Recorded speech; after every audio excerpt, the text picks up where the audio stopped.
Let's talk about inspecting the building exterior. The exterior of a home is slowly deteriorating and aging. The sun, wind, rain, and temperatures are constantly affecting it. And a home inspector's job is to check the building's exterior for its condition and weather tightness. So check the condition of all exterior materials and look for developing patterns of damage and deterioration. In hurricane regions, it's important to examine the screen and jalousie enclosures, the carports, the awnings, canopies, and porch roofs, and the roof overhangs to determine their condition and the stability of their fastenings. Then examine the following 4 critical areas of the exterior to determine their condition and strength: roofs, windows, doors, and garage doors. In locations where wildfires can occur, some jurisdictions have restrictions on the use of flammable exterior materials. Check the local building official or fire marshal, or both, for detailed information. Foundation walls and piers. It's fairly easy to walk around a house and simply check the exterior of the foundation and structural supports. Foundation walls and piers in residential buildings are usually made of masonry and should be monitored for cracking, deterioration, moisture intrusion, and structural adequacy. Annual inspections are recommended as part of a regular home maintenance plan. A home inspector can check the structural integrity of a home, including wooden posts, wooden columns, concrete foundations, and piers. Exterior wall covering. Exterior walls above the foundation may be covered with a variety of materials, including wood siding, aluminum, vinyl, asbestos cement shingles, plywood, stucco, brick, and stone masonry or exterior insulation and finish systems. Exterior wooden components. Periodically, a homeowner should look at all painted surfaces for peeling, blistering, and checking. Paint-related problems may be due to vapor pressure beneath the paint, improper paint application, or excessive paint buildup. Corrective measures for these problems could vary, from the installation of moisture vents to complete paint removal. Mildew stains on painted surfaces do not hurt the wood and could be cleaned with a mildew remover. All wood elements should be checked for fungal and insect infestation at exposed horizontal surfaces and exterior corner joints. Clearance. Check the distance between the bottom of wood elements and the grade. In locations that have little or no snow, the distance should be no less than 8 inches. In locations with significant lasting snow, the bottom of wood elements should be no less than 8 inches above the average snow depth. And a homeowner should never pile up against the house wall landscaping materials such as wood chips and mulch. Aluminum and vinyl siding. Aluminum and vinyl siding are low maintenance materials. When you're outside, you can easily look around and check the siding, check for loose, bent, cracked, or broken pieces. Seasonally, homeowners should inspect all caulked joints, particularly around windows and doors. Many communities require aluminum siding to be electrically grounded. The local home inspector may confirm proper grounding. Asbestos cement shingles. Asbestos is a hazardous material. Asbestos is no longer used in building materials. Do not cut or sand asbestos siding. Dust containing asbestos fibers can be inhaled. Asbestos siding can be replaced with modern and safer siding materials. Asbestos siding can be completely removed or covered over. Like aluminum and vinyl siding, asbestos cement shingles may cover decayed or insect-infested wood. Check for loose, cracked, or broken pieces. Check around all window and door trim for signs of deterioration. Stucco. Check stucco for cracks, crumbling sections, and areas for potential water intrusion. Old and weathered cracks may be caused by the material's initial shrinkage or by earlier building settlement. New, sharp cracks may indicate movement behind the walls that should be investigated by a qualified professional. Stucco can be cleaned. It can also be painted. Brick and stone veneers. Home inspectors should inspect veneers for cracking, mortar deterioration, and spalling.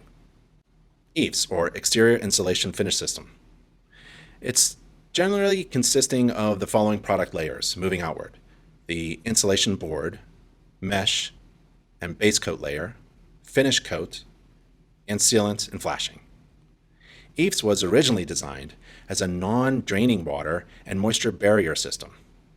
A drainage type EIFS that allows water and moisture to penetrate the surface and then drain away has been developed more recently. Most existing EIFS in residential applications is installed over wood framing and is of the non-draining type.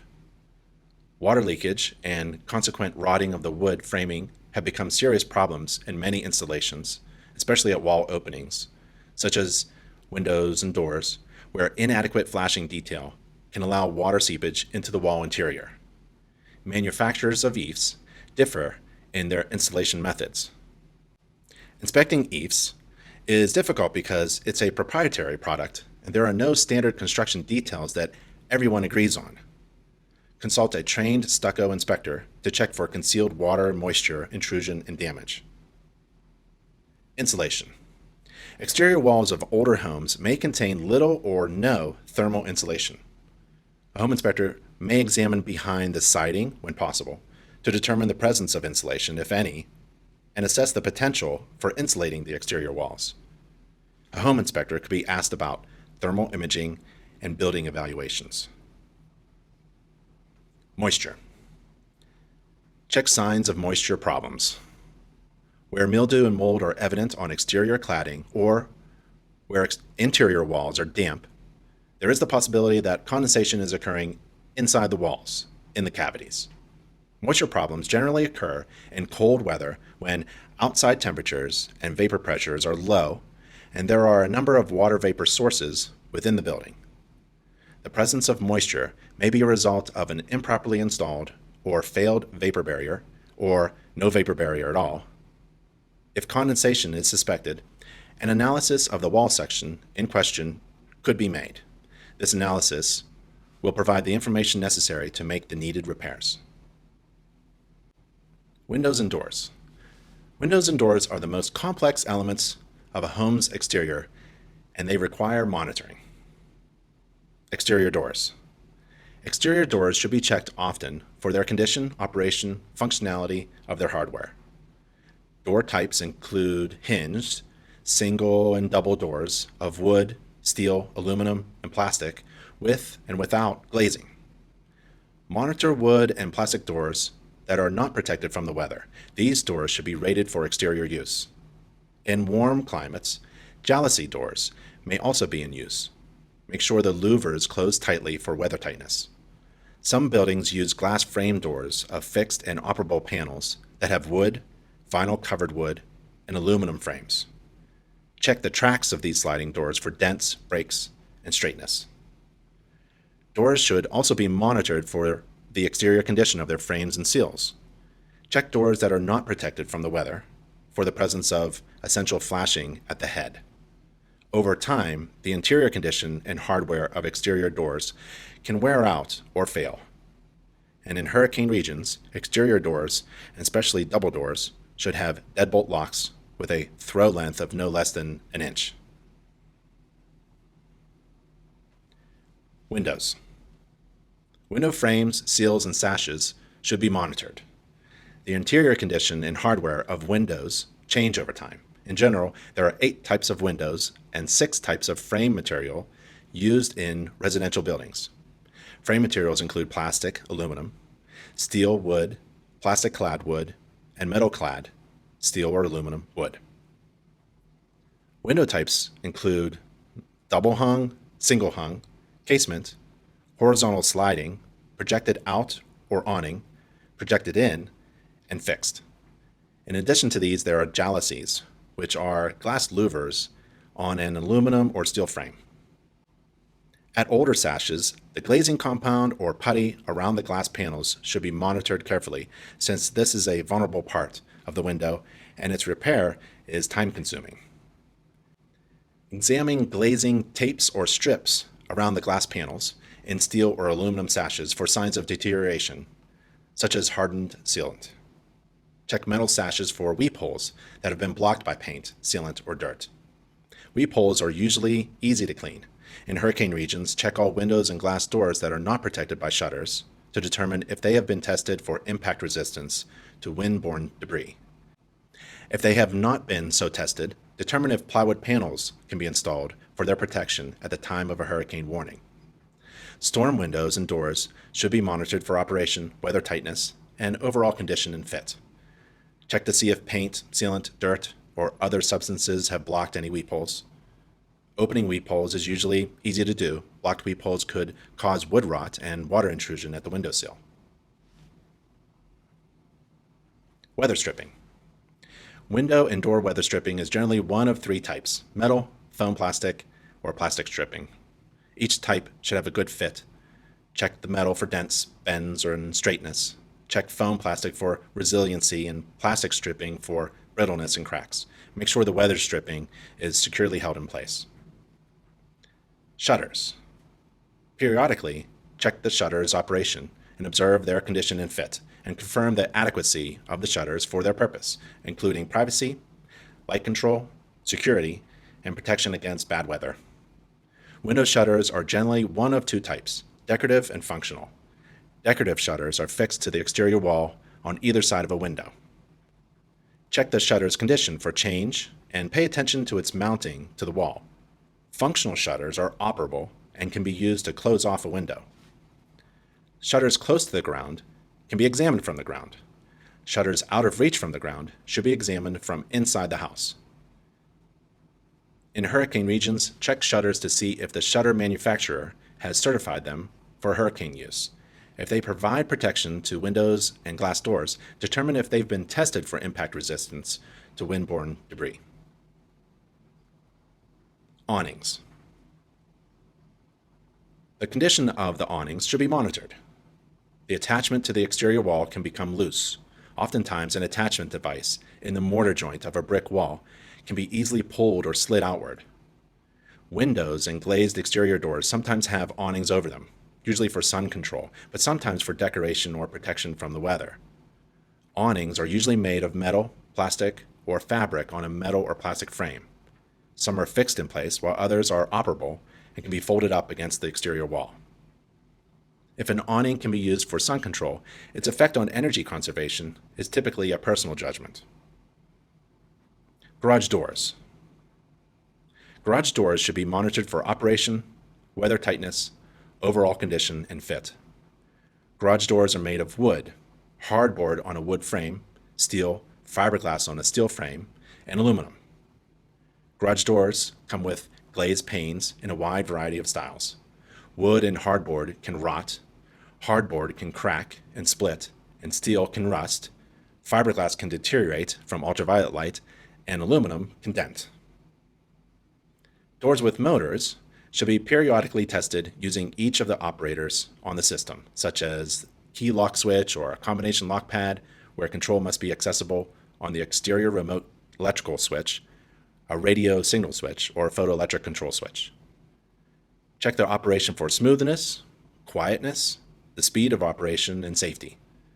Check for the presence and proper operation of the door safety reversing device. Look at the exposed parts of the insulation for loose connections, rust, and bent or damaged pieces. Again, in hurricane regions, make sure the garage door, especially single doors on two-car garage assemblies, door and track, have been tested for hurricane wind loads and have been reinforced. Decks, water, and GFCIs. Decks, porches, and balconies are exposed to the outside elements more than other parts of a home and therefore are more prone to deterioration. So monitor the following. The condition. Examine all porch, deck, and balcony supports for components that may become loose or deteriorated. Masonry or concrete piers should remain plumb and stable. Structural connections to the building should remain secure and protected against corrosion and decay. Watch for signs of deflection and deterioration at porch and deck floors. Where the porch floor or deck is close to the level of the interior floor, watch for signs of water infiltration at the door sill. There should be a significant pitch of the porch floor or deck to direct water away from the exterior walls. Exterior water. Exterior hose spigots or hose bibs should be frost-proof, especially in cold weather climates. You can't see the frost-proof feature from the outside typically, unlike a traditional hose bib whose valve stem is an inch or two in length.